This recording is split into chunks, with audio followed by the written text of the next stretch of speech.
You're listening to the GeekCast radio network of podcasts.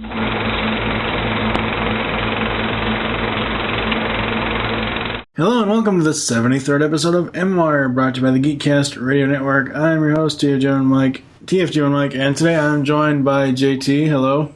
How you doing? Pretty good. How are you?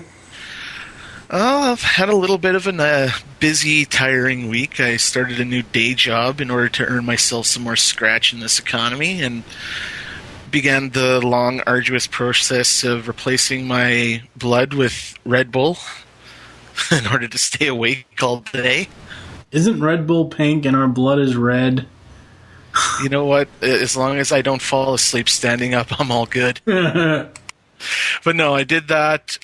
Tried to get back working on my blog again because I haven't really done that over the last couple weeks. I'm actually trying to record some audio reviews of various nerdy and geeky things that the Scooby-Doo's #1 fanboy Glade's going to be putting in his podcast series from TSA Productions. Scrappy rules. I'm not going down that road, Mike. You can't bait me. I will reach through the internet and smack you if you bring up Scrappy one more time. Scrappy rules. Damn it, the technology doesn't exist yet, but no, it will. It doesn't exist yet. No, but overall, I'm good. You know, it's been a decent week. Nothing life-threatening or life-changing has really happened, so I'm good to go. Awesome. What have I been up to since, the great debacle of episode 72. You know, sometimes we just, like when it's Steve and I and we record them at like 5 o'clock in the morning,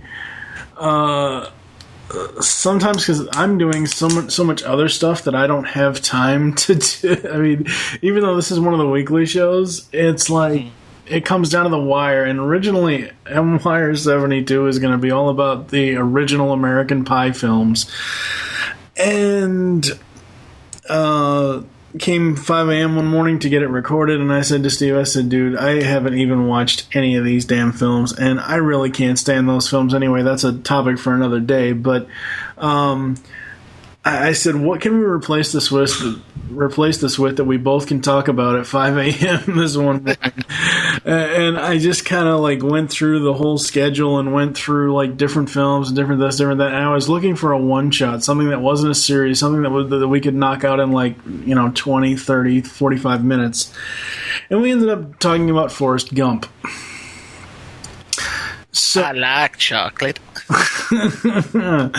So the problem was, though, when I originally, because I usually will post and draft the posts for each podcast episode on a lot of the shows. That way, Steve only has to go in, put the links in, and publish it, and then it's done. He doesn't have to do any other work other than the RSS. So I never changed it. For 72, I never fucking changed it. I went in last night and I changed it, and and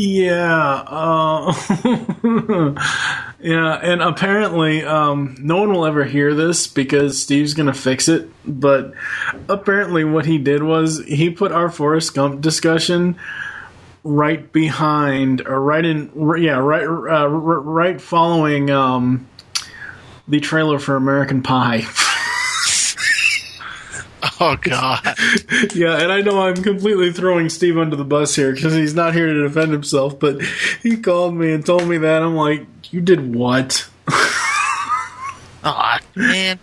Yeah, and the weird thing is, like, when you talk about, blunders like that, mm-hmm.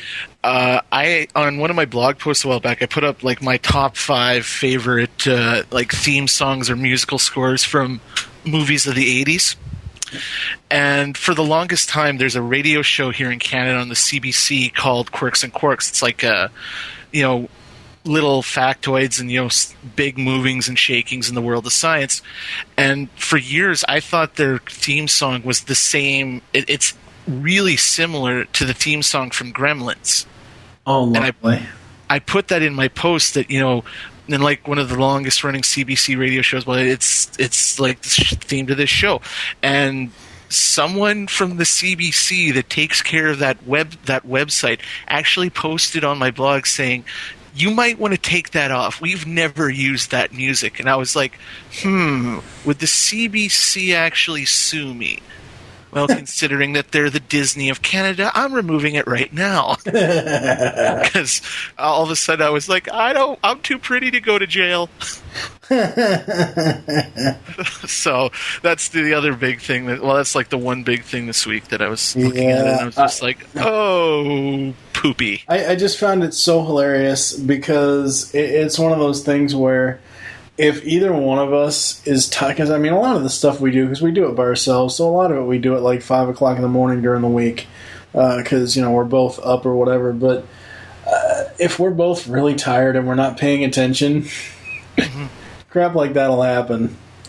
If you listen to Secret Origins episode 18, I don't know if Steve has fixed this yet. I think he's going to be fixing this soon, but he was ripping clips for me for the JLU episode, The Balance. Mm-hmm. And the clip that I told him to rip was Wally getting Shira and Diana together. And, well, you remember the Balance, right? Yeah, it's been a while since I watched. Flash it's after, obviously they've gone unlimited. It was after Shira was let back into the league, but there's still tension between her and Diana.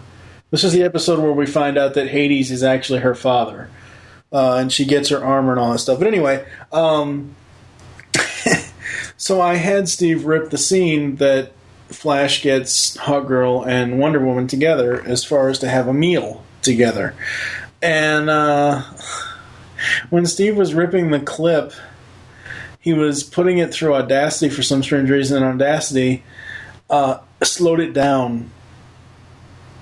Okay. So it's in slow motion, and it sounds like, and I have nothing against gay people whatsoever, but it sounds like three gay people talking. It just has that kind of like, ooh, sparkly type of, just like, hi. Yeah, and it's really slow, and it's just really, really, oh wow. And I was like, I made it on the post on Facebook. I was like, well, here's Secret Origins episode 18, which Stephen C. Phillips screwed the audio up on us for The Balance. But yeah, so let's go ahead and go to the Transporter 1 trailer, and we will come back with that discussion. I was wondering if you wouldn't mind transporting something for me. No questions asked. Why not? From the maker of The Professional and La Femme Nikita. Once we make a deal, the terms of that deal cannot be changed or renegotiated. Frank Martin is the best in the business. 75,000, half now, half on delivery. He never made a mistake until today. What kind of date am I in? Deep trouble. You know what to do. Just be quiet. Come on, go! Why'd you try to kill me? You broke the rules. You opened the package.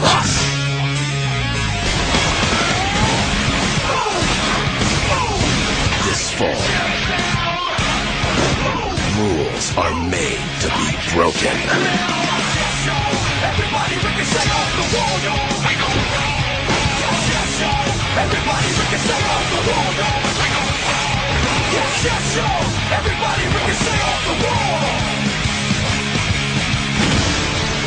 The Transporter.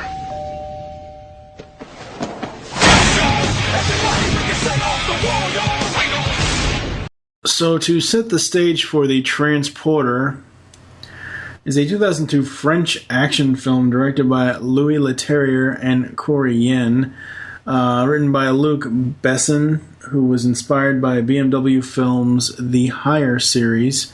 The film stars Jason Statham as Frank Martin, a driver for hire, a mercenary transporter who will deliver anything, anywhere, no questions asked, for the right price. It also stars Shu Kwai as Lai Kwai. God, friggin' French, Chinese stuff.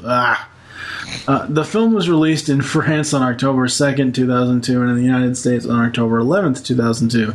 It is the first film in a series also consisting of Transporter 2 and 3. When did you first see this? I saw it in the theaters in the, fall of 2002, like that. It's, like, when I saw the trailer, I thought it looked pretty cool, and then I heard, Corey Yuen, or Yuen, however you pronounce it, he's like number 3 probably on my favorite fight choreographers after, like Yuen Wu Ping. Mm-hmm. And I grew up watching a lot of Luc Besson films, like the original La Femme Nikita, The Professional that he did, the one with Gary Oldman. So right. I was really looking forward to this film, and I didn't really know what to expect, because watching the trailer, I thought it was going to be more like a traditional sort of action movie with the rap rocks, some music, and I was pleasantly surprised to see that wasn't the case with this film. It wasn't even really rap rock as far as the music goes. It was more of like tech. Well, I mean in the trailer, because right.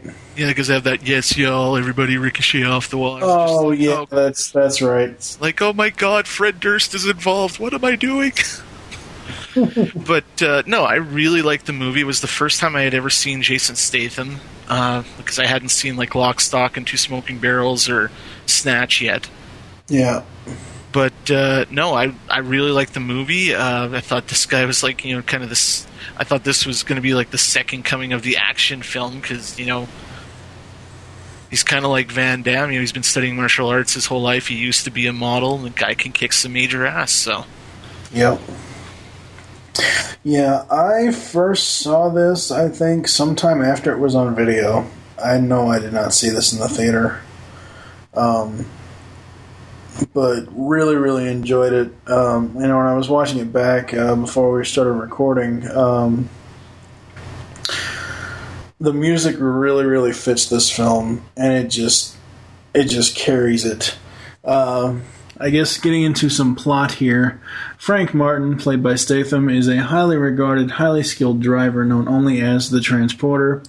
The title character is former Special Forces officer who disillusioned with his former leadership, now lives on the French Mediterranean coastline with a lucrative second career. He will transport anything, no questions asked, from point A to point B.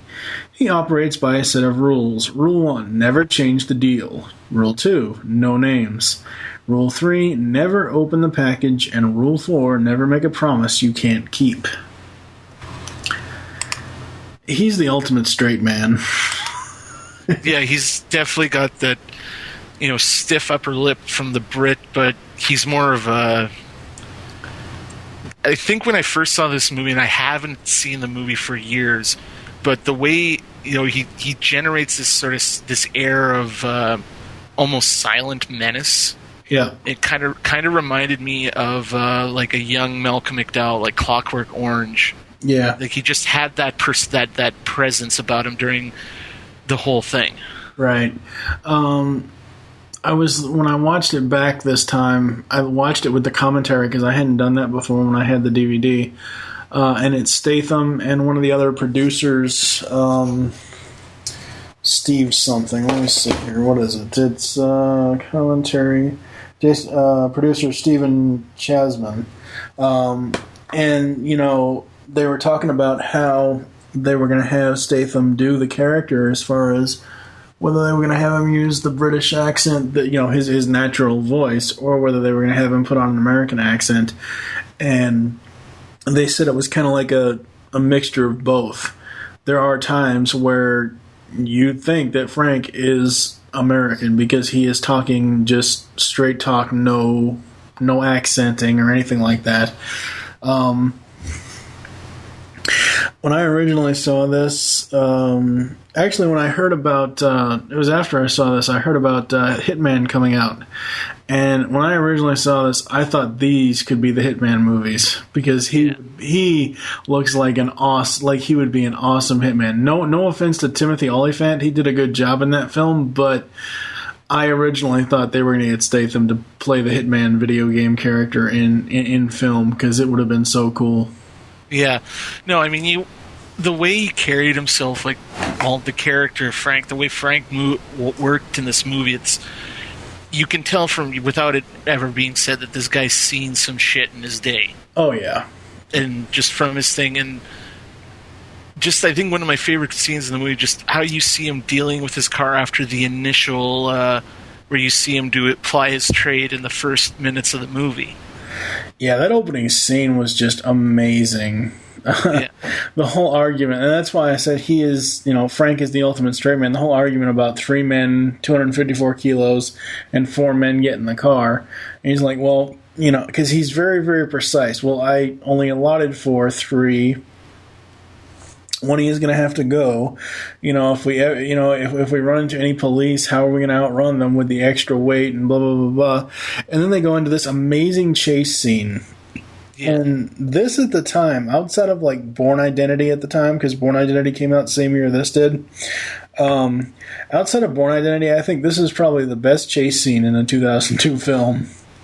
Yeah, no, this... well, I mean, the choreography of both like the driving and the fighting in this film alone kind of set the bar for a few years to come. Right. And again, I mean, 2002, was only a year removed from like Fast and Furious, and I mean that had some great car chases in it. And this kind of... Well, yeah, but it's a different feel though. No, it's racing. For this, it's action adrenaline. Yeah. No, that's kind of what I'm saying. It's just because no one had really seen anything like was in Fast and Furious, and no one had seen the car chases of a caliber like this in a movie in a very long time. I mean, it's directed by Louis Leterrier, who's he's done a couple. I think he did Ronin.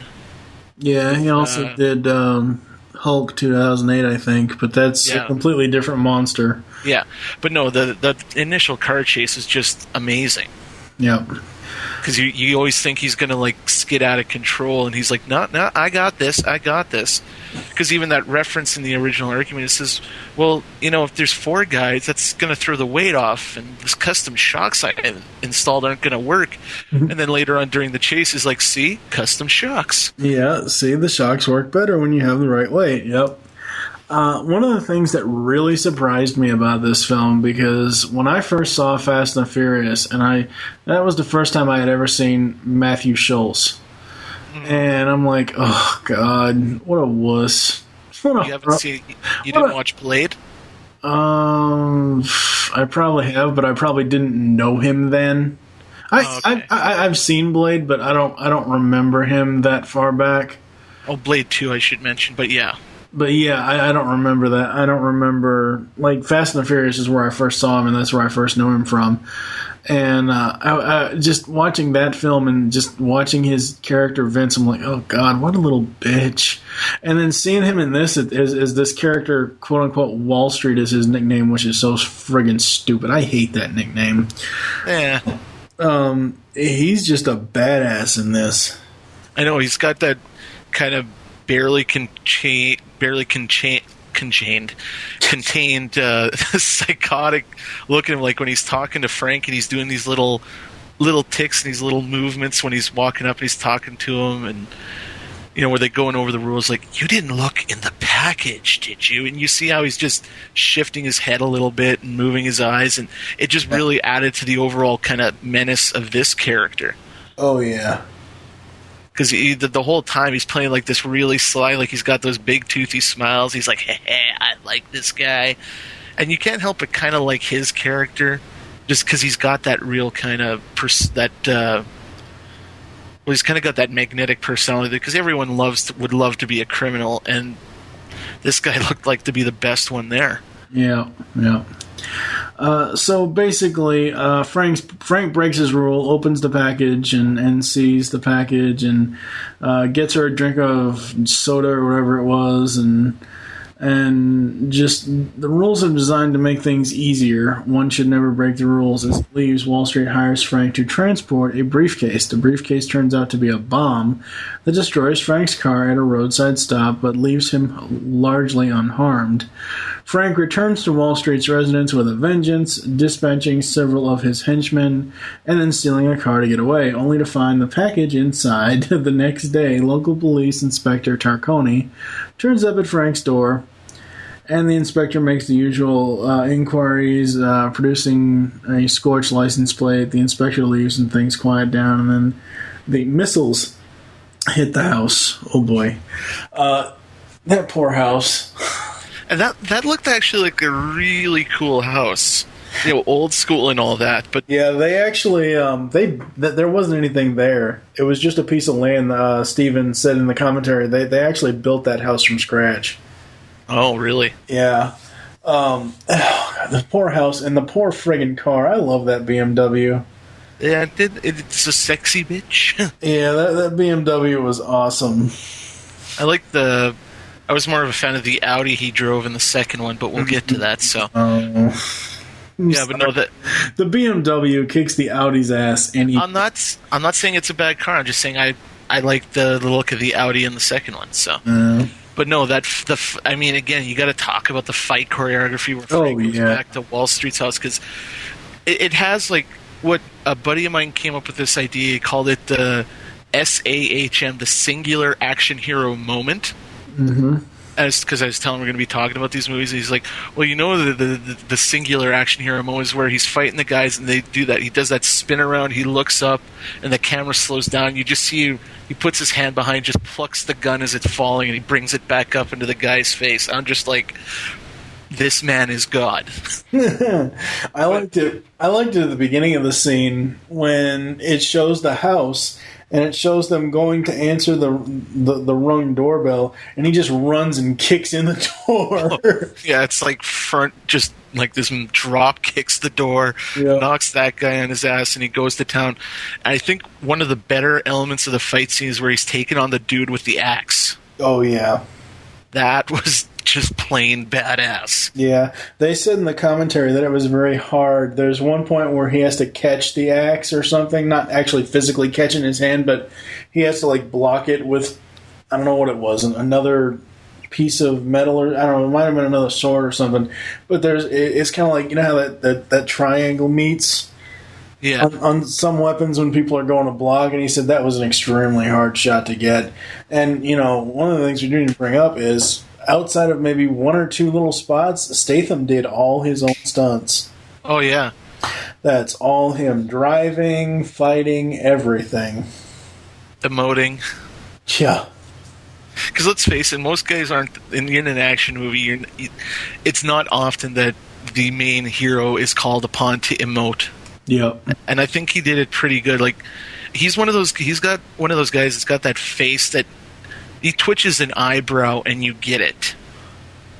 And I think that kind of worked when he's having the quiet moments with Inspector Tarconi and with Lai Kuei or whatever. I can't pronounce their name either. But no, that was good. And then he gets out of there, she's in the car, and they go home, and they have that little bit where she shows up, I'm the maid. And the inspector's like, right. And that's what I loved about, Francois Berlion, or again, he like how he makes that reference earlier in the film is like, I like you got the French humor, dry with a little bit of wit, and you can tell that's another guy. He just plays it all with his face. You just look at the inspector when she says that, and he looks at Frank, looks at her, and he's just like, okay, I'm coming back later. Yep. So after the house gets blown up and all that stuff, they're at the police station. Lai sneaks into the computer and gets The man Wall Street is trafficking a shipping container full of Chinese people, including her own father and family, with no plans to let any of them live. Lai and Frank go to Wall Street's office to find the shipping docket, identifying the container, but are discovered by Wall Street and nearly killed.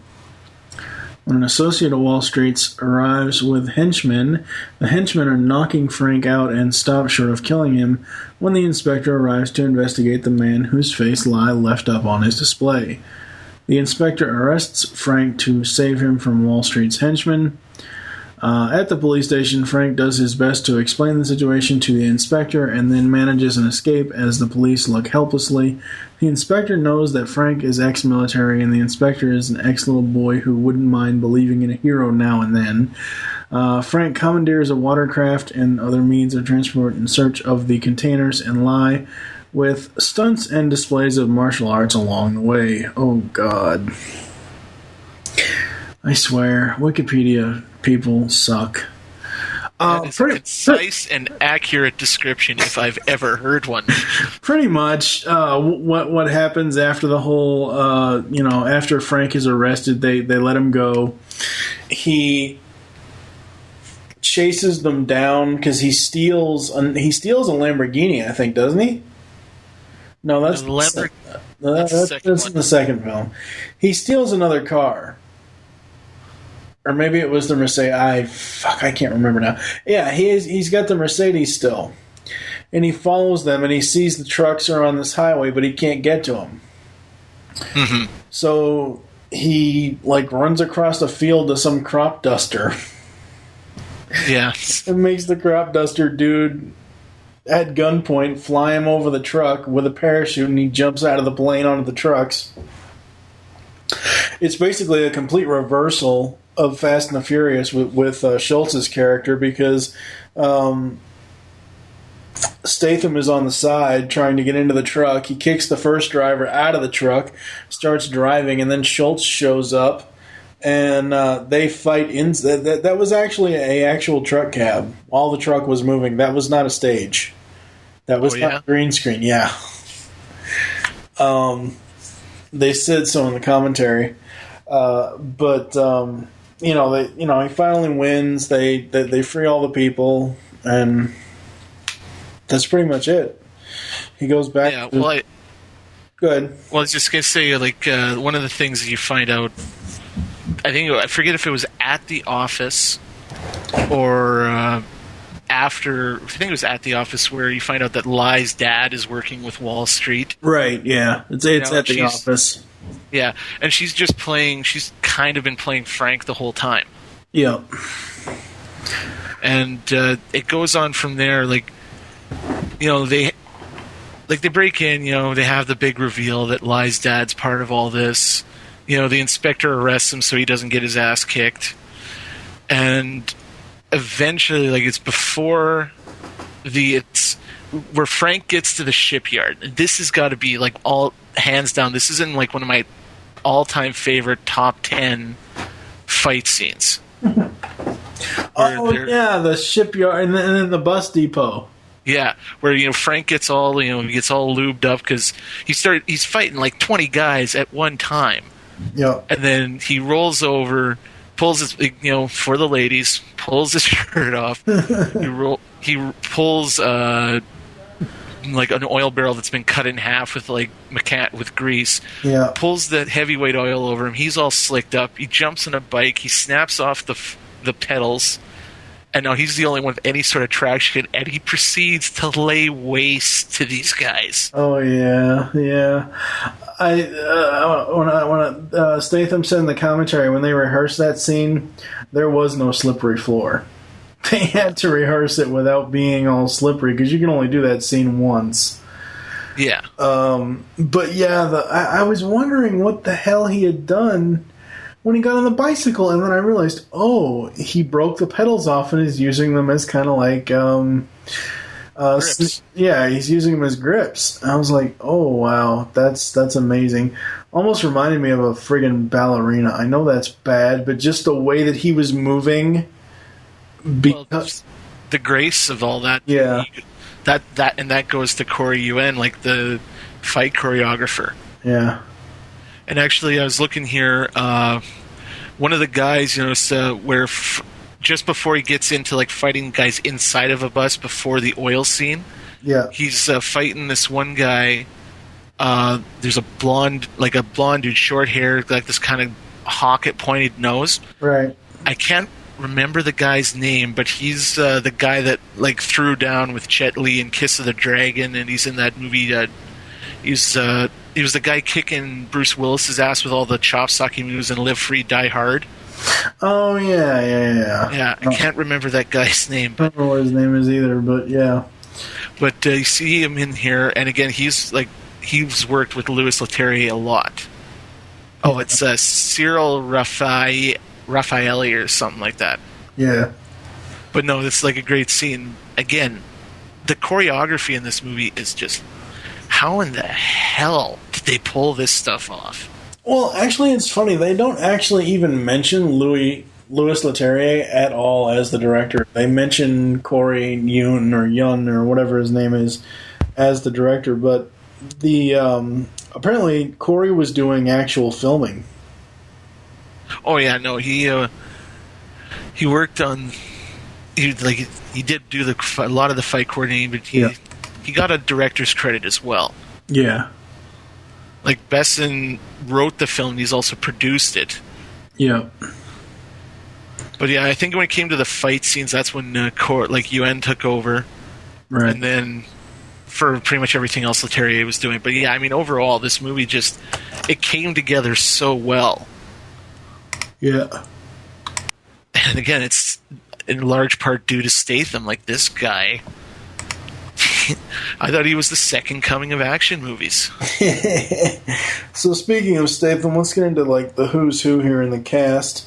Statham is Frank, and then Shu Kwai is Lai Kwai, and Francis Berland as Inspector Tarconi, and of course Matt Schultz is Wall Street. Those are really the main characters. I mean, yes, you do have Rick Young as Mr. Kwai. It's funny because I love Alias, and there's a whole... Like, the whole first 3 seasons of Alias, this guy, I don't remember what his character name is in Alias, but this guy is in the show. And I had seen this movie, and I really, really got creeped out by the guy. And then I'd seen Alias, and I was trying to think the whole time I was watching Alias, where the hell have I seen him before? Because I know he's been in a couple other things, and I remember him from this movie, and he's just a really, really good villain. Oh no, he's a character actor second to none. Oh yeah. I mean, he was played the boss. I can't remember the guy's name, but he played like the mob boss that Indiana Jones meets with in the beginning of Temple of Doom. Temple of Doom sucked. Yeah. Anyway. I got nothing but love for Indiana Jones, so that's like one of those movies is like, do you hate it, do you love it, do you hate it, do you love it? It's like, I don't know. The only one I like is Last Crusade, but that's just me. He was in The Corruptor. He was in Kiss of the Dragon. Yeah. But, yeah, no, it's aside from those 5 cast members, there's not a whole lot of people you really notice. Like I said, I noticed Raffaelli there, but that's only because, you see a guy more than once in a couple of movies, you tend to remember his face. Yeah. And Statham just... like you've said, just amazing. The guy has a lot of acting chops. I mean, he's done so much since this. I mean, even since this whole, this little trilogy of Transporter films, you got him in Crank and Crank 2. You got him in Snatch. The Expendables. The Italian Job. I'm still waiting for the sequel to that. The Bank Job was a really good one too. Yeah, it was. So you gonna die on me, Mike? No. Okay, I was scared I was gonna have to carry the show there for a second. No, all right. Who's your favorite character? Well, okay, Frank's a given. That's like asking, who's your favorite Bond? It's always going to be Connery for me. So Frank's a given. I really loved Inspector Tarconi. Yeah. Him and Wall Street are kind of neck and neck, but Tarcone kind of pulls it off because he's just got that, I've seen everything. He's just kind of riding out his last few days in the police departments, and he just had this wit. He's a straight man on top of Frank being a straight man. Well, the thing with Frank and Tarcone is Tarcone knows. I mean, Tarcone knows about his past. Tarcone knows what he does, but obviously Frank is the type of guy that, he won't let anyone get hurt, or he doesn't intentionally go out to hurt people. The whole point of Frank's rule system is the rules keep you in line, the rules keep from, stupid, crazy shit that isn't supposed to happen from happening. So... and Tarcone, he knows what he does, but he lets him kind of go because, it's not an immediate threat. He's not, like I said, Frank isn't out to hurt people, so. No.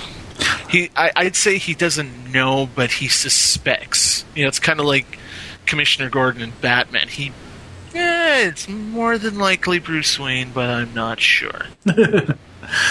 For me, obviously Frank, and I even though I hate the name, I hate the nickname, but I did like the Wall Street character.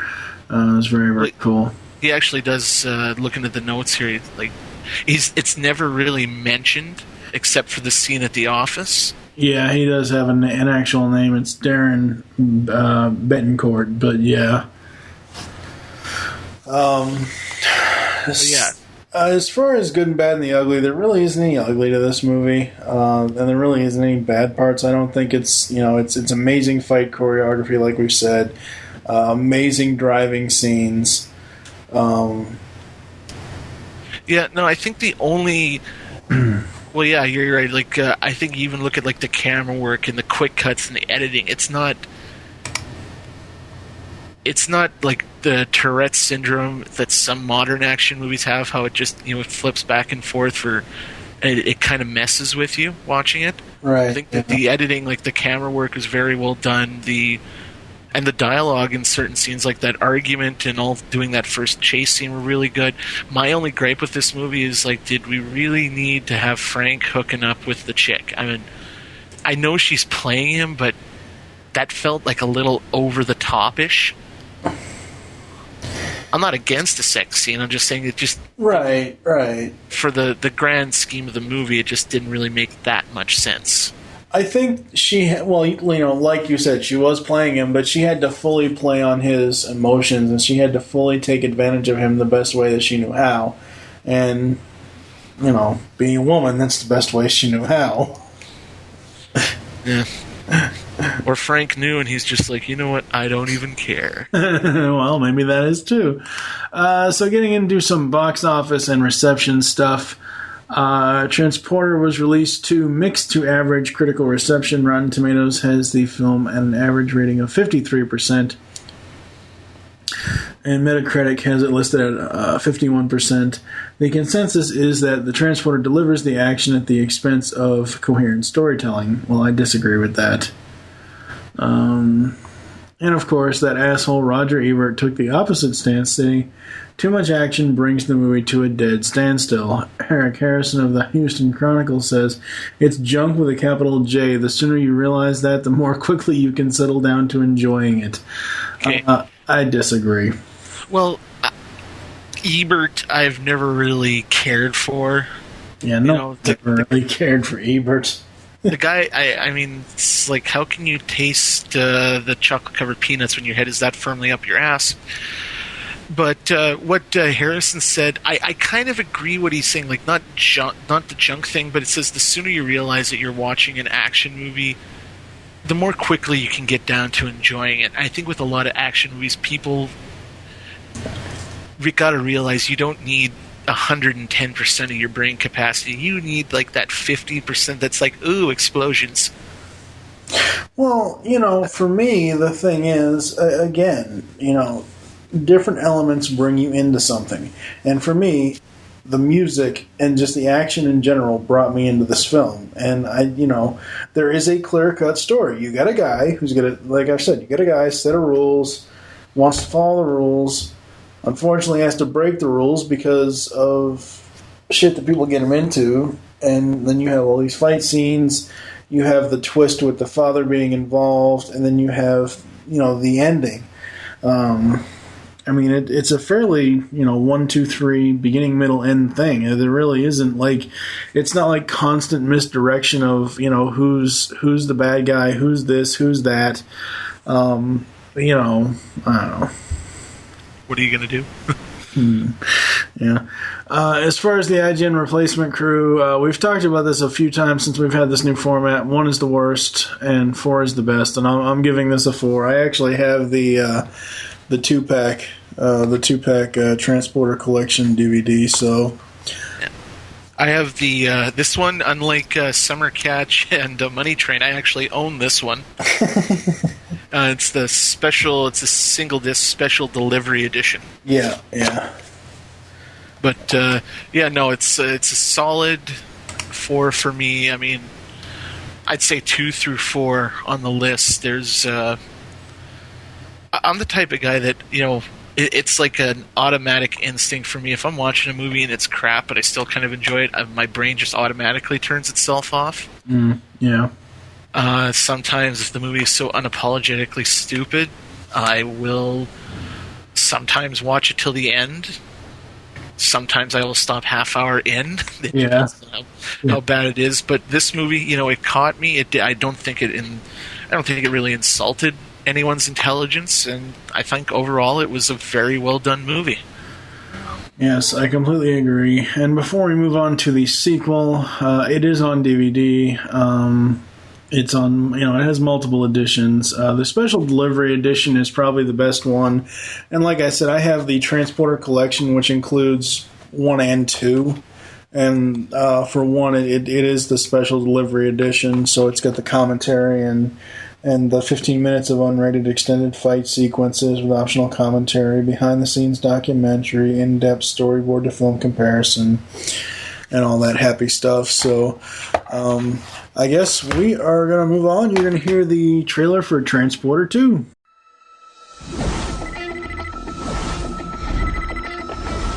Yeah, I'm looking for a transporter. I'm listening. It was supposed to be an easy assignment. Hey, what's the first rule when entering a man's car? Good. This was a favor. I don't usually do this sort of a job. I thought you were a professional driver. A different kind of driving. But in Frank Martin's line of work, Jack Billings to see Dr. Coleman. Room 3 on your left. nothing is ever what it seems. Jack!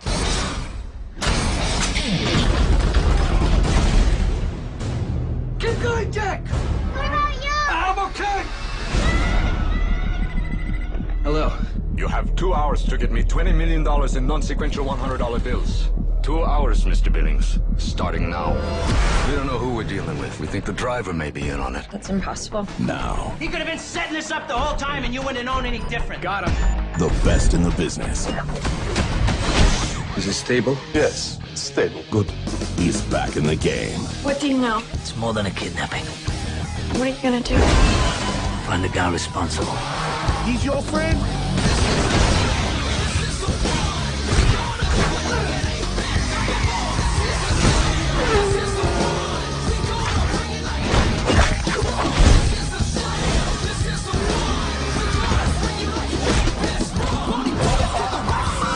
Jason Statham. Hold on. Just came out of the dry cleaners.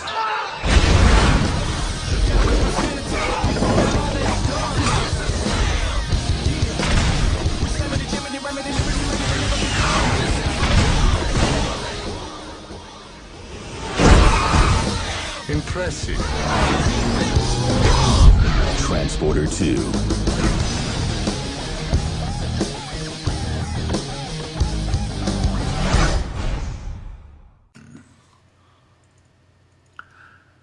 Alright, we are back, and it is time to talk about Transporter 2, which is the 2005 action film directed by Louis Leterrier again and produced by Luc Besson. It was the sequel to The Transporter. It is itself followed by Transporter 3.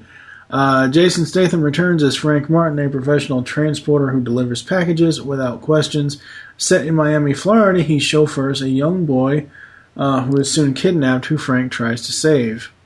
Director Louis Leterrier said that Frank Martin is the first gay action movie hero. Coming out when he said, "It's because of who I am." However, this appears at odds by Frank's heterosexual relationship in the first and third films. I'm sorry. If I am gonna drown and the only human next to me that has any breath of air left that I can steal, I'm gonna steal it. And that's not me admitting that I have gay tendencies at all. I don't. And there's nothing wrong with being gay, but I'm sorry if you're in that situation, in some, that you could possibly die, and the only thing that you have is, whatever. And the whole scene is, Frank is underwater. The guy who he dragged underwater with him is has like one breath left, and it wasn't really a kiss. It was more of the survival of the fittest thing. Yeah. Where's Bone Crusher when you really need him? Anyway. Yeah, that's just a comment that has like no basis in reality. I know. So getting into the plot for this one, as I said, he's relocated from southern France to Miami, Florida, where he is driving for the wealthy Billings family, headed by Jefferson Billings, played by Matthew Modine. Frank has unexpectedly bonded with the Billings' son, Jack, played by Hunter Clary, whom he drives to and from elementary school in his new Audi A8W12. Yeah, no, bring back the goddamn BMW. Frank is also preparing for the arrival of Inspector Tarconi, his detective friend from France, who has come to spend his holiday in Florida with Frank.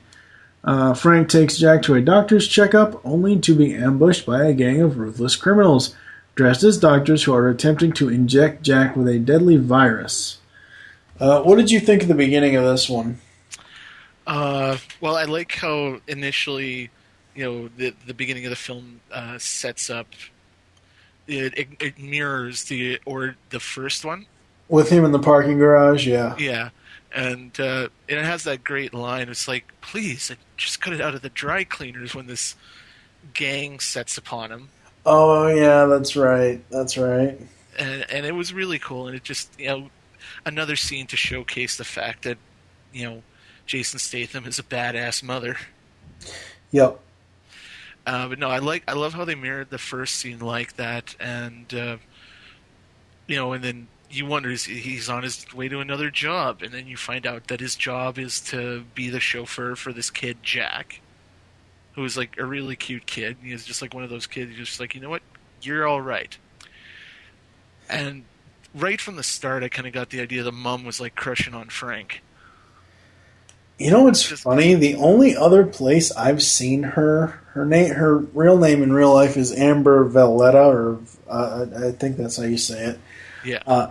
The only place that I really remember her from, and it was just like a brief little cameo, she was Nicolas Cage's lady friend when he wasn't married to Téa Leoni in Family Man, the Paula chick in the black dress. Okay. In Family Man. And when I saw her in this, I'm like, that's the same person? Wow. I mean, she's still hot and everything else. It's just a completely different look.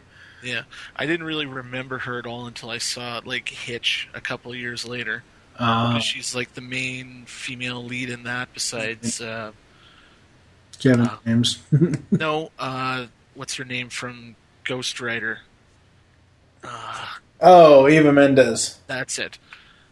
Nice to look at. Can't remember her name.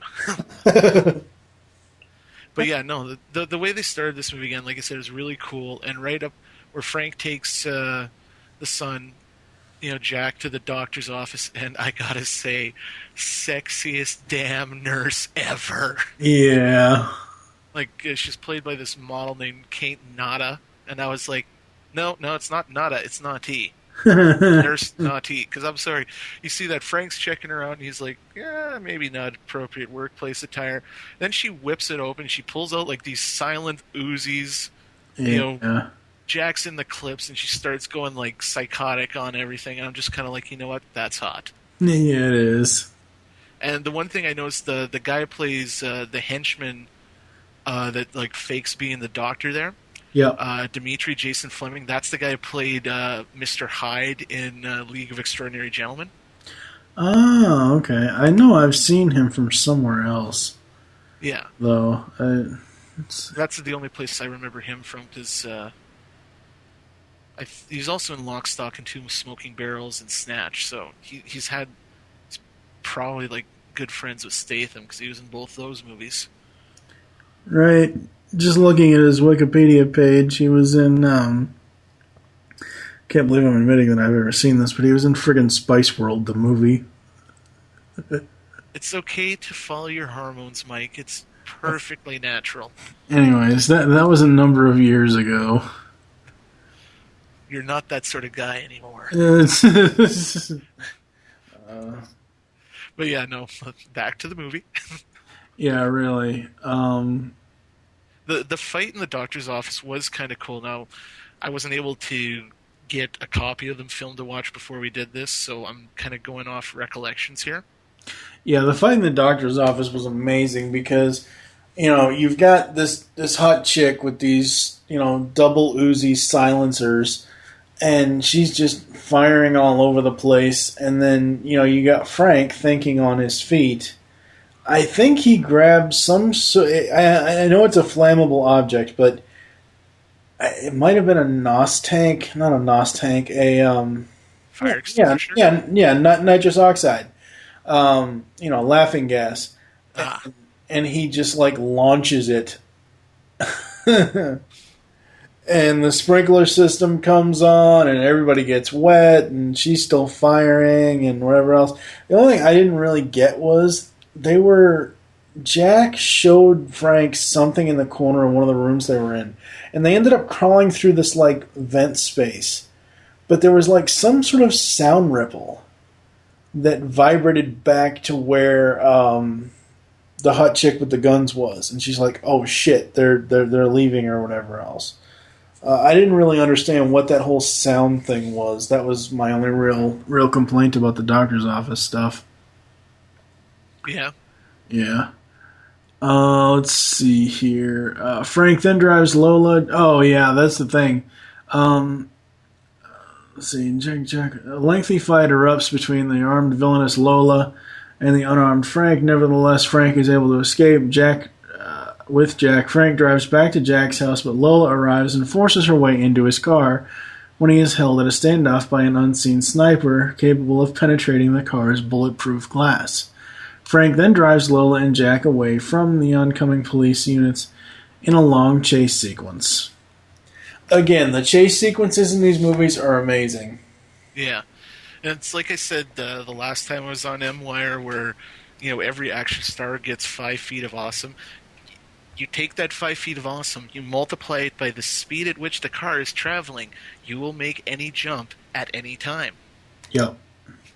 Because just that scene where he's getting crazy driving through the streets, gets into the parking garage, he's just corkscrews up to the top. You don't even know what he's doing. All of a sudden you see him running. They do that half speed running through the wall, and I'm just like, holy shit. Well, that was part of the trailer. He does this when he gets up to the top of the one parking garage. He does this kind of stop and stare type of thing where he's holding the gas and the brake at the same time to rev the back wheels, and he does this weird jump between the 2 parking garages. Yeah, and it was just amazing. Yeah, because you're just watching it, just you are the man. Yep, exactly. But yeah, no. So they arrive at the warehouse occupied by a gang led by Gianni, who is played by Alessandro Gassman, the Italian antagonist and ringleader of the operation. Frank is forced to leave Jack in the hands of Gianni and his gang. While leaving the warehouse, he discovers an explosive attached to the car and succeeds in removing it prior to detonation. Now, if you thought the parking garage scene was awesome, this was 10 times. more You will awesome. believe an Audi 5000 can fly. It's not even about it flying. It's just about the way that he got the damn explosive device off the freaking car. It's like, oi, mate, can you scratch your brother's back? You know, because he just like you don't even see him like line it up really, and he just like boom, ramp, corkscrew, bomb gone, lands without barely a scratch or a rocking motion to his car. Yep, and it was just amazing. Jack is later returned to his family after the payment of the ransom, but unknown to them and Frank, Jack has been infected with a deadly virus that will eventually kill anyone that comes into contact with it within a span of 48 hours. Frank decides to take matters into his own hands and finds out one of the fake doctors that kidnapped Jack and pretends to infect the Russian henchman, Dmitri, with the same virus. Dmitri panics and hurries to his lab to get the cure, but Frank follows him and takes the antidote from him. After disposing of Dmitri, Frank faces the doctor in charge of the lab. The doctor hurls the only 2 vials containing the antidote out of the window, and Frank quickly jumps to catch them. He lands in the car and catches one, only to find it broken. He saves the other vial from being run over by a truck. Frank sneaks back into the Billings home and explains his innocence to Audrey, the only one who trusts him. Jack is cured, but he had already been breathed on his mother and his father, who is the director of the National Drug Control Policy. Jack's father is taking part of the major conference, which brings together the heads of many anti-drug organizations from around the world.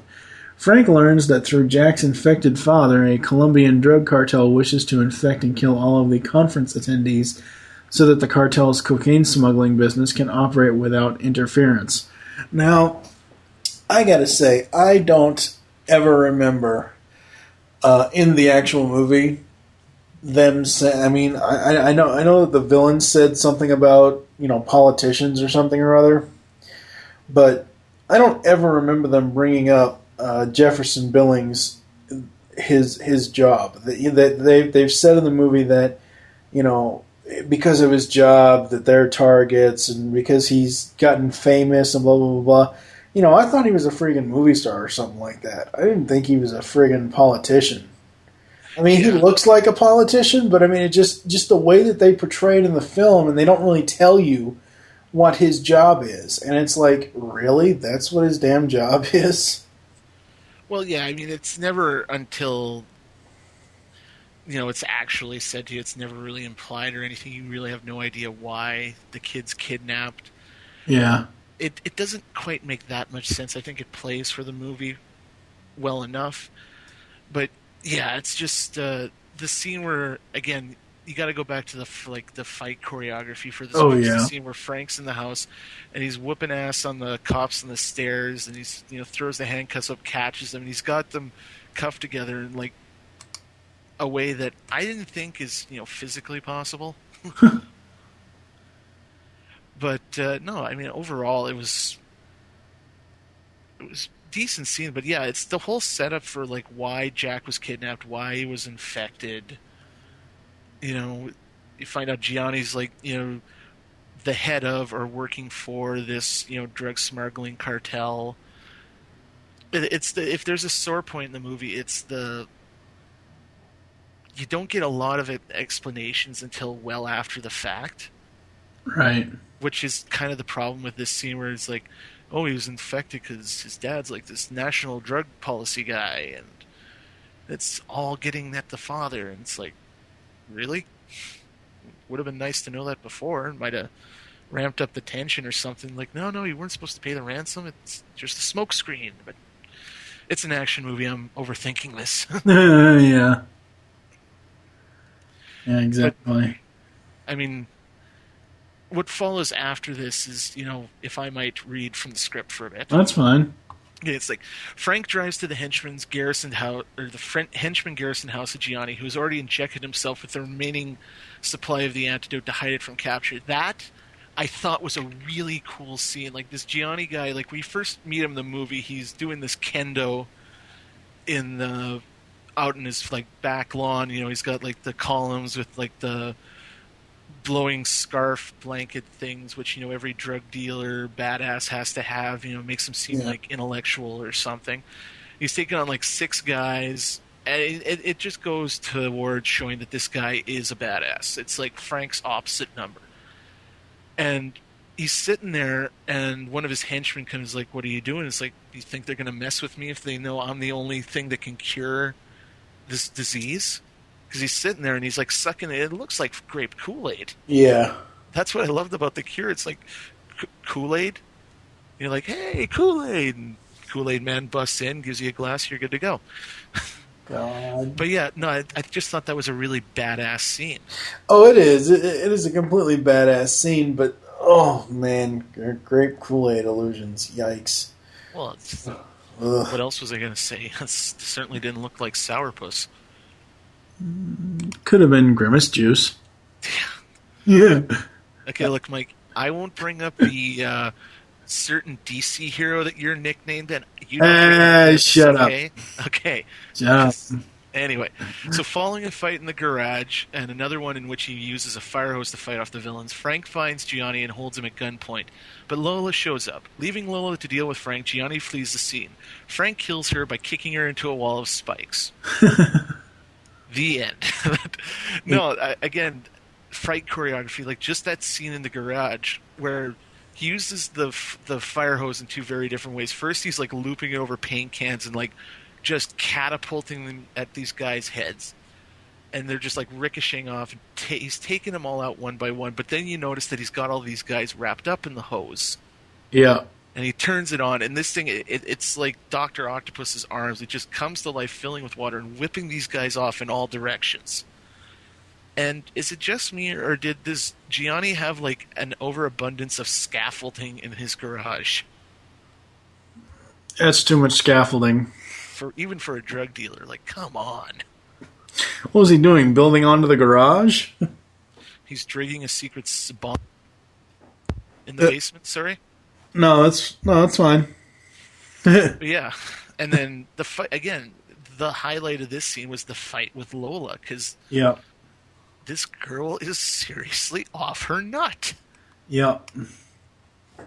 Just the scene where they do like some sort of like, you know, Hong Kong style kung fu fight and grabbing on like the drapes or whatever, and they're whipping back and forth at each other. And like I said, I'm going off my recollections here. So yeah. But just the scene, like where he kicks her into the spikes and she dies like that. It's like, don't say a line, because it's just so badass the way he took her out.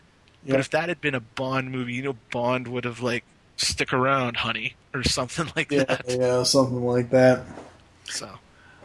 So then we've got Frank following Gianni, who is making an escape in his helicopter to a waiting jet at the airport using a Lamborghini Murcielago from Gianni's garage. Frank speeds to the airport and boards Gianni's jet by driving onto the runway and climbing into the jet's nose gear, leaving the Lamborghini to collide with the sign at the end of the runway. The explosion damages the aircraft's landing gear.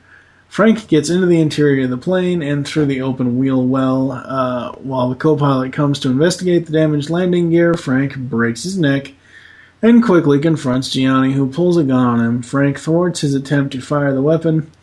They begin wrestling for the gun. Gianni is able to take a shot at Frank, who narrowly dodges the bullet. The round hits the pilot, and the plane eventually crashes into the ocean.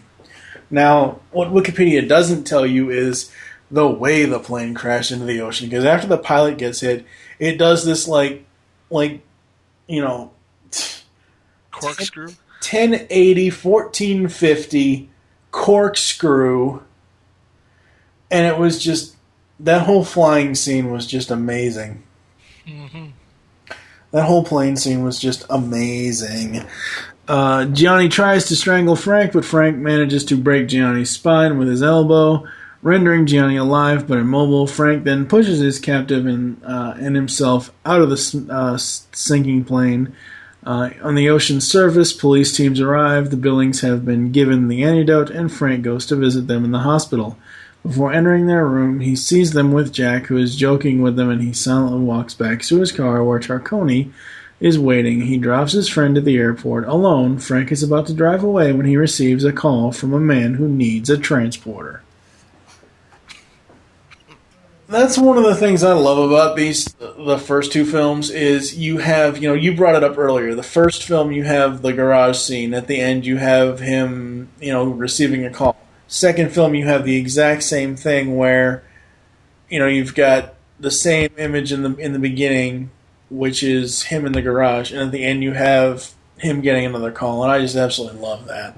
Yeah, no, it's pretty good. And I mean, even Tarconi, didn't really go over that too much, but I mean, Tarconi had his own little thing to do in this movie. Like he gets arrested at Frank's home, then he's in the police station, he's feeding Frank information the whole way. Yep. Which was pretty cool, and I don't know, but yeah, there's the look on Gianni's face where Frank just, it's like, Frank gets this look in his eyes, is like, okay, buddy, you're going down, just boom. Yep. Quadriplegic, or makes him a quadriplegic. And just the look on Gianni's face where he slaps like the life preserver over him, and he's just got this look. He's like, "What the hell, man? Can't do nothing about it." But he's like, "How dare you touch me?"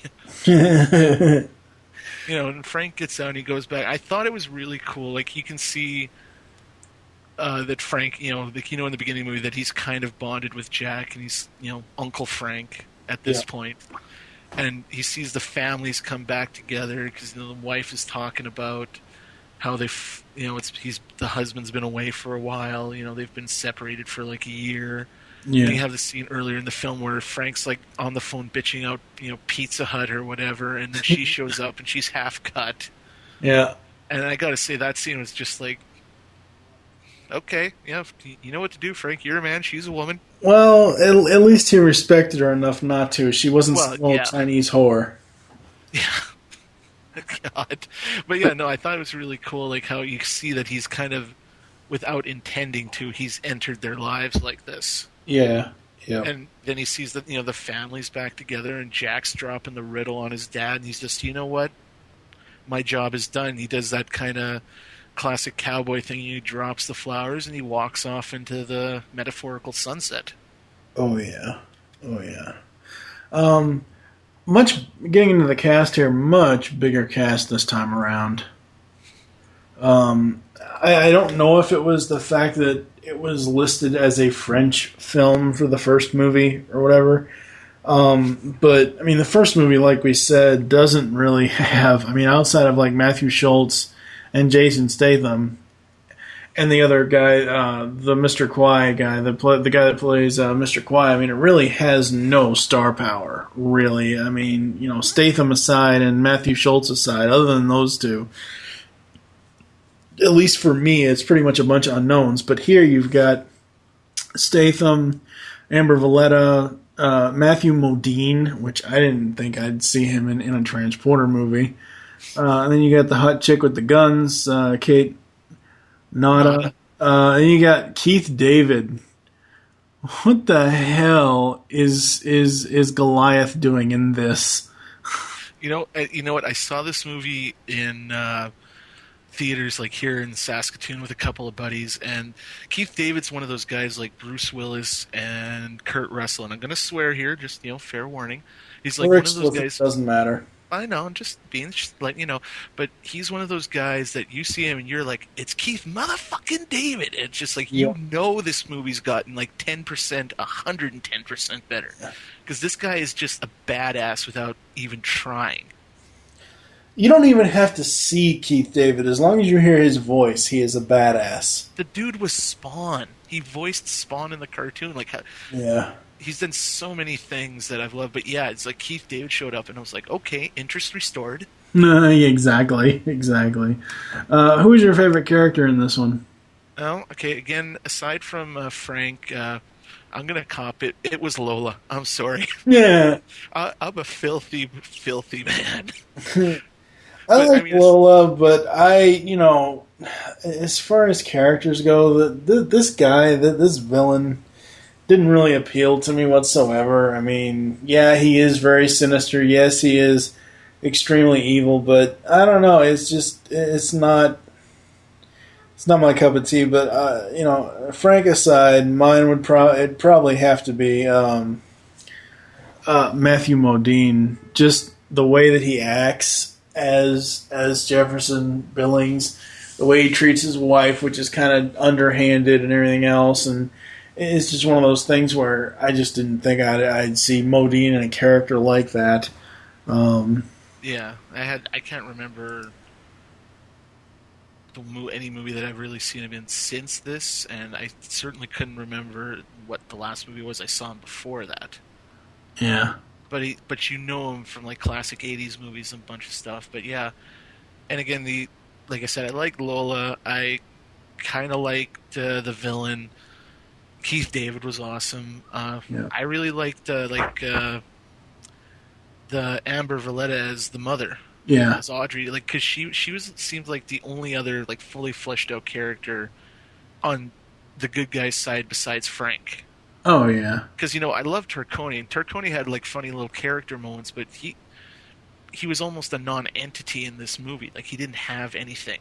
No, he really didn't. And it's just like, hey, it's this guy from the first movie. We're bringing him back to know there's continuity. Yep. But yeah, no. Unlike some other things that aren't in continuity.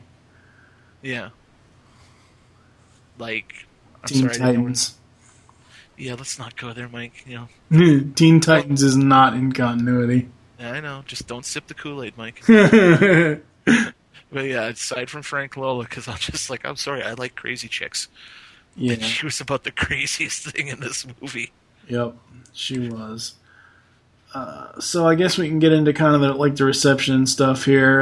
It opened in the U.S. on September 2nd, 2005. During its opening weekend, the film grossed $16 million in the U.S. In total, it earned $43 million in the U.S. and $85 million worldwide.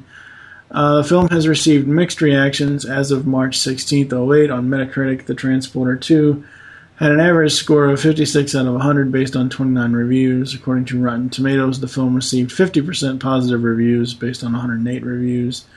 The film has also received a rating of 42% from top critics. However, Roger Ebert of the Chicago Sun-Times awarded the film 3 stars out of 4 and called it better than the original. I don't know. I think the original has a 1-2-3 plot. This one has more twists to it than anything else. And that's one of the things I don't really like about this one is just it has too many twists and turns. Well, I think what worked for the first one, it was made much more with a European mindset as far as how their movies go. Like, Letterrier was in his element. He was in his country. He knew exactly what he was doing there, but he was shooting it more for a European crowd. This one was, you can tell the way the plot, it's got to have twists and turns and stunts and explosions and sexiness and whatnot. And Lola, sorry, just went to the happy place there for a second. But this movie is made like it's unapologetically American in terms of like the action and the story. Because you don't really have to think at all watching this movie. Yeah, that's true. Very, very, very true. And which is why I kind of find it surprising that Mr. Ebert gave it a higher score than he did the first one. He called it better than the original. It's like I didn't think it was better than the original. But right. I think it is. I think of it in terms of Ghostbusters 2. It's not as better than Ghostbuster or than the first Transporter, but it does all right. Yeah. As far as IGN crew 1 to 4, obviously since I have the 2-pack, I give it a 4. It does have a lot of great action scenes, and I mean, hell, anytime you can see a Lamborghini blow up, that's just awesome. Yeah. No, it's a solid 4 for me, and I'm not one to really use Netflix or anything like that, so I'm going to say it's followed up by the 2. If you see it on TV, oh yeah, it's worth the viewing. Yeah, exactly. I'll go over to the DVD release for this one. Apparently, there are uncensored DVD and Blu-ray releases for this. In 2006, Louis Leterrier re-released an uncensored version of Transporter 2 on DVD. The uncensored release is roughly 25 seconds longer. Oh, hey, yeah, Sheldon, Yeah, okay, anyway. Anybody saw Big Bang Theory this past Thursday, they know what I'm talking about. It's 25 seconds longer than the theatrical cut and contains improved CGI, particularly during the car chase from the hospital, as well as the private jet scene. This release also contains more violent footage and blood during the fight scenes, and contains more nudity in certain scenes with Lola. Woohoo! It is available in Japan, France, and the UK, both R2 and PayPal and PAL, as well as Thailand, R3, and TSC. Also available on Blu-ray disc in France and Japan. Both releases are region free. And I guess we've kind of really given our final thoughts already, but just overall, for me, I like the action in it, but I still prefer the first film to this one. Just the whole plot in this one, it just didn't really do it for me. And yes, I know it's an action movie, you're not supposed to go for plot, but if you're going to have a character like Frank Martin, the way he is, there has to be some sort of ABC plot. There can't just be a bunch of twists, turns, and all this stuff. Yeah, no, it's... that's why I was disappointed slightly with this one versus the first one, because the first one was fairly intelligent in terms of the plot. There were some, like I said, there were a few nitpicks, but it was a really well done film. Right. This one, it's like every other action movie that's come out of the States of this caliber, up until like the Bourne movies, which is more of an action thriller, but it was like it was trying to inject itself with some 80s awesomeness, and they just kind of overdosed. I seriously don't ever want to see a talking Audi, especially if William Daniels' voice is coming out of it. Oh, God. It was bad enough when you watch Knight Rider 2000. He's coming Hey. I like the 57 Chevy kit, but when they put him in like that new Knight Rider... That was cool. Shut up. That's a topic for another day. All right. All right, so we're going to move on. You're going to hear the theatrical trailer for Transformers 3. Yeah, I'm sure everybody wants to hear the theatrical trailer for Transformers 3, which hasn't even come out yet. Sure to include Linkin Park. Oh, God. The theatrical trailer for Transporter 3, and we will come back with that discussion.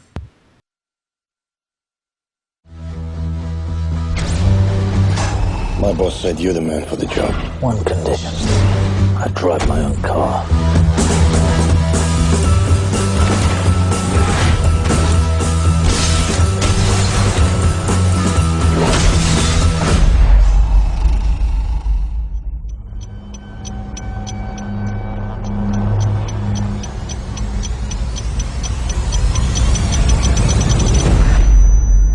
Remove it? There's a transmitter plate close by. If I do, boom. You didn't mention you bring company. It's not really company. It's complicated. With you, it's always complicated.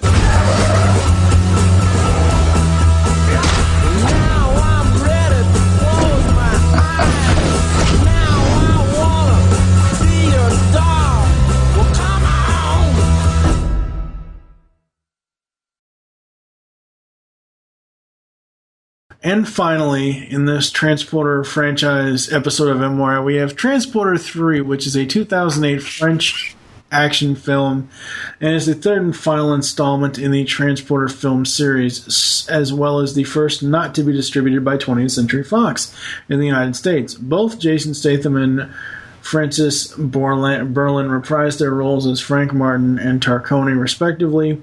This is the first film in the series to be directed by Oliver Megaton. Wow. I swear, when I first read that before we even started recording this episode, I swear it said Megatron. Yeah, I know, when I was reading that before, I was like, The leader of the Decepticons directed a Transporter movie? Really? Yeah, exactly. His first name is Oliver? Wow. Well, it's better than Dylan Megatron. Well, not by much. Well, Stupid Facebook group crap. The film continues the story of Frank Martin, a professional quote-unquote transporter who has returned to France to continue his low-key business of delivering packages without questions. I have not seen this movie, I will freely admit that. I wanted to see it when it came out in theaters. I wanted to see it when it hit Redbox, and I just haven't had the time. Well, I can certainly take over if you'd like. Yeah. Okay. Well, as far as because I watched it tonight because I actually have it on my computer. It basically opens. The plot of the movie opens with this ship transporting toxic waste in somewhere in the European Sea. I forget which one exactly. Somewhere off the coast of what country is Budapest in? Hungary. Yeah, it's like off the coast of Hungary. There's this ship carrying toxic waste. They got to wait for clearance to come into port. No one really knows that they're carrying toxic waste. It's on the Black Sea, by the way. And from there, it goes into you see this guy transporting this cute-looking redheaded party girl in the backseat of a car, and there's something going on there. And from then on, we move and we see Frank's come back to Europe. He's buddies with Tarconi. They're out fishing. And Frank goes to a meeting. Well, he goes home, and this guy that's driving the party girl crashes through his wall. And it goes to a flashback where Frank goes to a meeting where these guys try to hire him, and he knows something's not on the up and up. And he gets into a fight, and it's one of the best it's not one of the best ever, but it's a really well done choreographed fight. Yeah. Frank goes back to the present. The authorities arrive to deal with this guy who's dying, pulls him out of the car, take him away, and the guy's fighting the whole time, and all of a sudden the ambulance that this guy's in blows up. And from there, Frank is kidnapped by some thugs. He wakes up in a room, stripped to the waist. He's got this funny-looking silver manacle on his hand. And he gets out and he finds this closet and he finds a suit neatly pressed. He gets dressed. In comes a guy named Robert Kepper. Well, it's the actor's name. He plays... I gotta look on the list here. He's known as T-Bag from Prison Break. That's the character's name. He's known as a guy only known as Johnson. Johnson's this guy who's trying to get the toxic waste ship into port, but you find out that the girl that the dude that got blown up transporting, she's the daughter of this environmental minister he's the only guy that can allow this ship into the port. Yeah. So essentially it's like a shell game to, you help us out, we give you your daughter. You don't help us out, you never see your daughter again.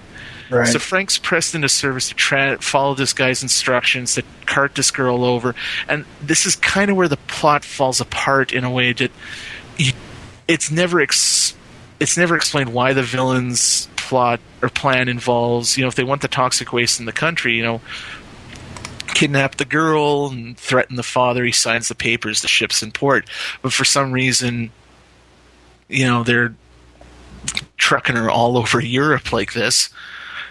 And from there, it's just one thing after another and I'm giving a really bare bones so you can get into moments as we go here. But the fact Frank goes, he's driving part of the way. He goes to his mechanic named Otto. Otto's this big kind of German type guy who's done work for Frank before, and he's trying to find where the bomb transmitter is in the car because that silver manacle on his hand is a magnetically activated explosive that if he goes 50 feet from the car, one part of the explosive initiates. If he goes 75 or further, he blows up. So wow. That reminds me of the scene in Wild Wild West where they're in the damn cornfield. Oh, yeah, with the flying razor discs? Yep. Yeah, not nearly as goofy, but just about. Yeah. So, and when they get to Otto's mechanic shop, you see this guy knows his car. This thing is tricked out like the Batcave.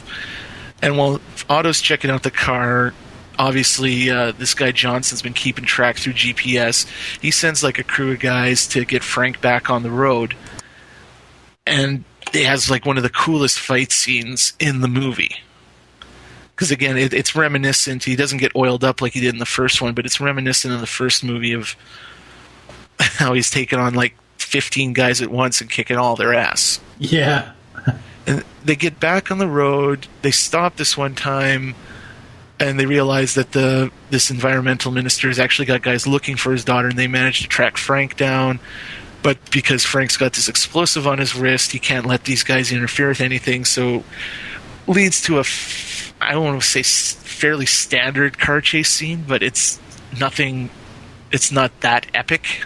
It's not like the first two films at all? Yeah, it's like they got this one scene where he's like ripping down the highway and there's two semi-trailers running and he does like the classic, runs between them, and then the guys try to do that and they don't quite make it, and then Frank runs them off the road. And through all the excitement and adrenaline pumping, him and this girl named Valentina managed to fall in love, which I can kind of see why she would fall in love with him, because, in an extremely intense situation, you got this guy kicking a lot of ass, and he's obviously an alpha male. Women are going to fall for him. And, I want to like this movie so bad, but I can't. It sounds like it has 10 times more plot twists than the second one did. And they try to cram all those plot twists into the first one. Long story short, eventually Frank gets to a point where Johnson comes and takes Valentina from him, because obviously whatever plan he was working with having Frank drive her around isn't working. He takes Valentina, tries to assassinate Frank or force him out of the car so he'll blow up. Frank gets away by driving off this bridge into a lake. Survives basically by sucking the air out of one of his tires. He calls Tarconi. Tarconi comes and helps him fix up his car. Frank takes off again because he's still got to get Johnson to get this device off his thing. And I'm amazed, after driving off a bridge and for a second there, I thought you almost said he's got to get somebody to get this device off his Johnson. Yeah, I know. Oh, God. Seriously, it ends up... It's got this fairly cool scene where Frank drives off another bridge onto this train where Johnson and Valentina and all the thugs are. Mm-hmm. Gets in, has a pretty cool fight scene in this confined space like that, and it gets to a point where Johnson has gotten he's gone a little further than 75 feet away from Frank, and Frank hears the thing beeping like it's about to engage, and Johnson walks right up. He's like, "Come on, take another step. Do it. He's trying to egg Frank on. Frank's just, he looks at Valentina. She's crying like, "Don't leave me." Frank's got to back off. So Johnson goes to one of the midpoints between cars. He couples the car that Frank's car is on, because he's jumped off a bridge onto a train, right? Perfectly square, he parked on it. And then he revs this thing up, and Tarconi's on another bridge off a ways. He sees the train. He's like, "No, Frank, don't do it. And he makes the jump, and I refer to my 5 feet of awesome multiplied by the speed of the car. Because he jumps in there, knocks Johnson on his ass. He gets out, rips the key out of Johnson's pocket, takes the manacle off his end, throws Johnson in the car, kind of lashes him down with the seatbelt, puts the manacle on Johnson's wrist, reactivates it, puts the car in reverse, backs it off the train. Johnson gets his hand out of the seatbelt, but it's 5 seconds too late. And again, this is where I want to like this movie, but if you're tied to a car, and if you get far away from the car, you blow up. You don't go away from the car. You know what I mean? It's just the logic in this movie. Yeah. So he's screaming, "No!" And it's kind of a sore point for me as far as movie logic goes. If you're going to scream, you're about to blow up, keep screaming. Don't stop 2 seconds before it goes up and get this calm look of serenity on your face. Because if you ever watch this movie, you'll see it where Johnson, he just falls on his knees and he's just to hell with it. And boom. And then, the environmental minister obviously doesn't let the toxic waste in the country, sends a SWAT team to take out the guys on the ship, and it ends with Frank and Tarconi fishing again, and Tarconi's bitching about why they're not catching fish, and it's like all the noise, and Frank's like, there's no noise. Then you see Valentina come up, and apparently, she's still with Frank, and the movie ends. And fight scenes cannot save a movie.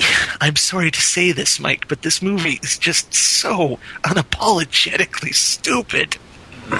Well, I wanted to like this movie. I really did. The problem, I think, was that they probably filmed the majority of it. Shooting was, they shot most of it in France and Russia. And, no offense to French or Russians, but I'm sorry. If you look at the cast of the first movie, the second movie, and this movie has the least amount of cast members outside of Statham and Francis. Yeah, well, guys that you'll recognize, because the father, like the environmental minister, I don't know the guy's name. Just got to look on the cast here, but that's Jeroen Krabbe or whatever. I'm guessing he played the environmental minister. I've seen him in a ton of movies. Like if you look up his filmography, he was in. Let's see if there's anything either of us seen. He was in The Living Daylights, one of the Punisher. He's in the Dolph Lundgren Punisher movie. He was in the Kevin Costner Robin Hood. He was in The Fugitive. Have you ever seen The Fugitive? Yeah. He was like the guy that framed Harrison Ford in that movie. Oh, the one-armed man. Okay. Yeah, and so he's in Ocean's 12. But yeah, it's like aside from Frank and Tarconi and Johnson, if you've seen a lot of TV lately or a couple of films, you wouldn't have recognized Kepper either. So, yeah, there's just not a huge cast or at least recognizable cast in this movie. And, yeah, it's just, I wanted to like this movie because, I mean, okay, you got a hot chick. Like the Natalia Rudakova, she's an ex-model from what I could find. She's really cute. She's got the red hair, which I love. She's got freckles all over her face, which I find oddly attractive. And she plays like this bratty party girl who, she doesn't like the situation she's in, but she's not going to be helpful anyhow because, you're ruining her buzz. And the way they play her characters, you get this, like, she's just overcome with this idea that she's not going to survive this experience. So at every opportunity, she's trying to get drunk or she's popping some ecstasy that she has left over from Ibiza. There's one scene which I won't say I was disgusted, but I found kind of distasteful where Frank stops for gas. She wanders into the convenience store there. She picks up a bottle of vodka because she's supposed to go and get snacks and cracks open the vodka, chugs half the bottle, and then she decides to have a bathroom break in the middle of the store. Lovely. Yeah, that's what I said. So, oh God. It's just, like I said, you really have to watch the movie to get a better picture of what I'm talking about. But I just couldn't but aside from the fight, I can get a picture of it outside of the fight scenes. I've got a clear picture, and the clear picture says this thing needs to go straight to hell. Well, I wouldn't wish Mr. Statham to suffer such a fate, but no, not him, just the movie in general. Well, yeah. That's why I'm not surprised that there's no talk of a fourth one. I mean, eventually there probably will be. Said that this was going to be the final one, and probably one of the reasons why it is the final one is because it did so badly. Yeah, because I don't know if you want to move on from here, because I don't know how much more can really be said. No, it really, really can't. I mean, pretty much everything else we've got for this movie, it's just like shooting locations. Some of the reception was the consensus stated at the film that the film is a middling installment in the Transporter franchise that is a few steps down from its predecessors, featuring generic stunts and lack of energy. On Metacritic, the film currently has a score of 51% based on 26 reviews. In its opening weekend, the film opened at number 7 with $12 million. As of September 11th, 2009, the film has grossed $31.7 million in the United States and Canada. and $74.6 million in the foreign countries, with a total gross of $107 million something or other. It's funny because it's the worst film in the trilogy, but yet it's the highest grossing film in the trilogy. I think people were just starved for some Jason Statham. Yeah. Yeah, because I'm just looking up on Rotten Tomatoes. It's currently got a 37% rating on the Tomato-ometer, and it has a 58% audience rating. So yeah, clearly something's going to split a lot of people. Yeah, for me, as far as the IGN replacement crew, this is a 1 for me. There's no way that I would ever even see this, even if it was free. Solid 1. In fact, the only way I would make it a 4 is if you're a guy like me I'll probably end up buying it because I'm that sort of completist a-hole. Yeah. But I mean, as much as I want to support Statham, just from what you've told me about this and just from what I've seen of the different clips and stuff online and everywhere else, if it comes on like TBS or FX or something like that, maybe I'll watch it. But as far as actually owning it, because I was actually debating getting the DVD when it first came out, and I had other things I had to buy at the time, and I just haven't gotten it yet, and now I'm actually glad that I'm probably not going to have this on DVD.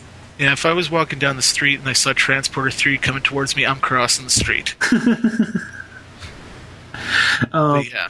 And it's pretty much as with all DVDs nowadays. It has a single disc edition, 2-disc edition, and a 2-disc Blu-ray edition.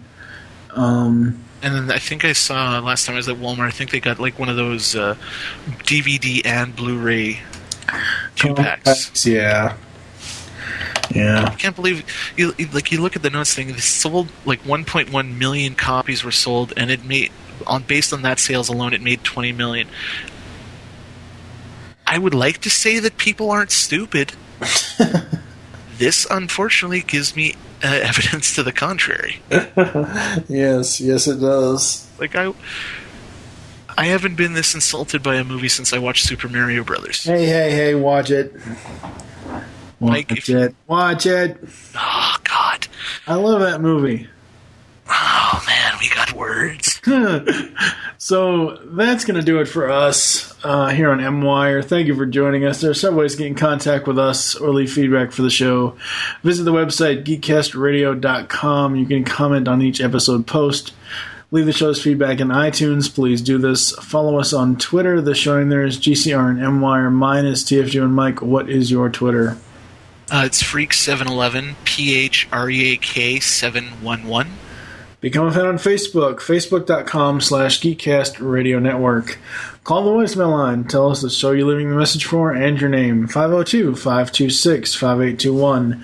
We hope you enjoyed this episode of MWIRE. I wish you'll join us next time when Steve will be back with me when we're going to be talking about Hook. For now, I am TFG1 Mike with JT from Saskatoon. Thank you for listening. Until next time. In a world, there, I said it, happy,